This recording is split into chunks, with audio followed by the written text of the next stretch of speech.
Bismillahirrahmanirrahim. Assalamualaikum warahmatullahi wabarakatuh.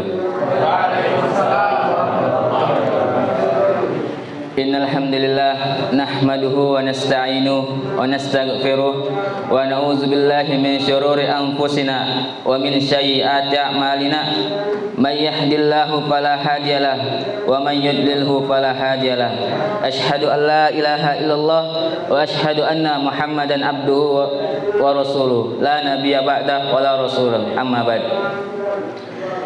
Pertama-tama marilah kita panjatkan puji syukur kita kepada Allah Subhanahu wa taala, di mana Allah Subhanahu wa taala telah memberikan kita banyak nikmat, baik itu nikmat iman, nikmat Islam, nikmat kesempatan, sehingga kita bisa hadir dan berkumpul liqa'ah muhadarah ini. Salawat dan salam semoga tercurahkan kepada junjungan kita, Nabi besar kita, Nabi Muhammad sallallahu alaihi wasallam, beserta keluarganya, sahabatnya, dan orang-orang yang istiqomah di jalannya. Teman-teman yang dimuliakan oleh Allah Subhanahu wa taala, salat berjamaah memiliki berbagai keutamaan, baik yang sifatnya pribadi maupun secara masyarakat.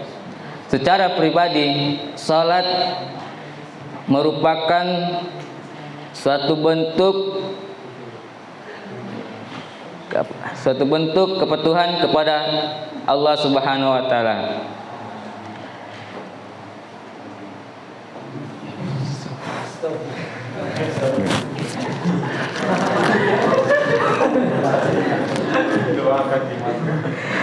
Ketika seorang hamba melaksanakan perintah Allah, maka akan timbul ketenangan, ketenteraman, dan barokah dalam kehidupannya. Maka dari itu saya akan menyampaikan beberapa keutamaan-keutamaan salat berjamaah. Langsung saja, yang pertama, sebagai bentuk kepatuhan terhadap Allah dan Rasul-Nya. Allah Subhanahu wa taala berfirman dalam surah Al-Baqarah ayat 43, wa aqimus sholata wa atuz zakata warka'u ma'ar raki'in. Dan laksanakanlah salat, tunaikanlah zakat, dan rukuklah bersama orang-orang yang rukuk. Jadi salat adalah kewajiban pokok bagi seorang muslim. Dengan melaksanakan salat, maka ia telah menunaikan kewajibannya kepada Allah. Dengan kata lain, salat baginya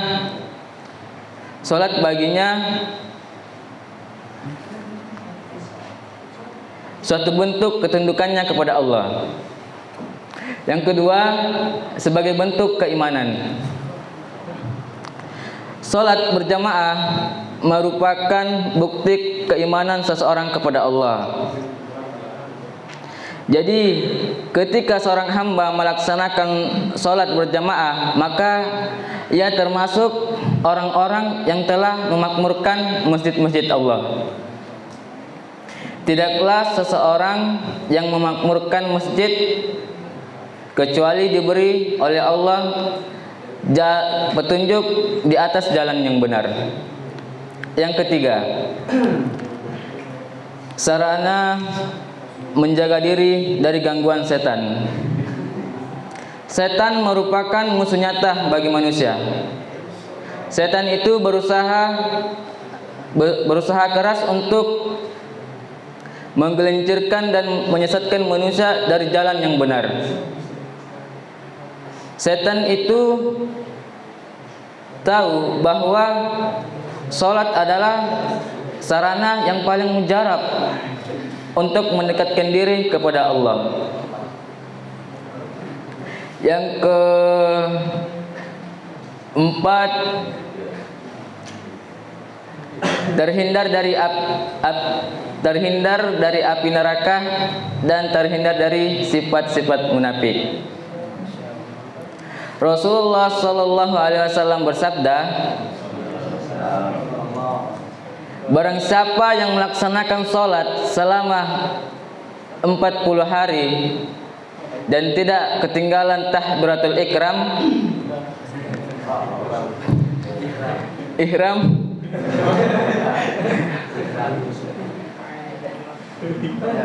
maka Allah akan mencatat terbebas dari dua hal.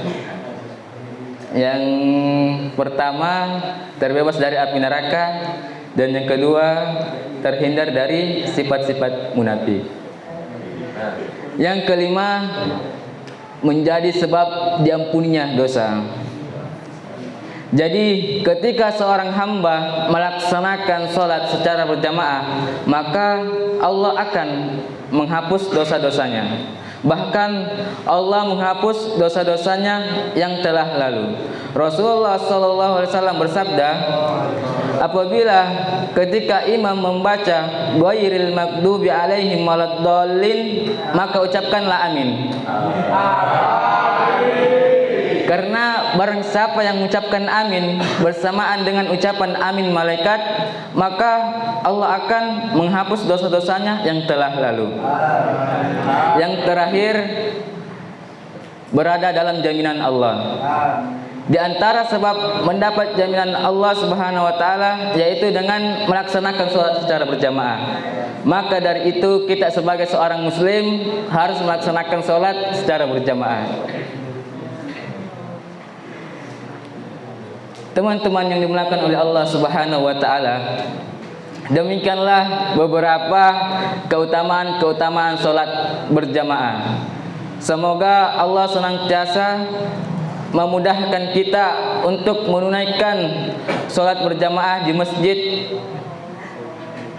dan dimudahkan langkah kita untuk menuju masjid Allah, supaya sebagai bekal di akhirat kelak. Amin ya rabbal alamin. Inilah yang bisa saya sampaikan. Mohon maaf jika ada kata salah.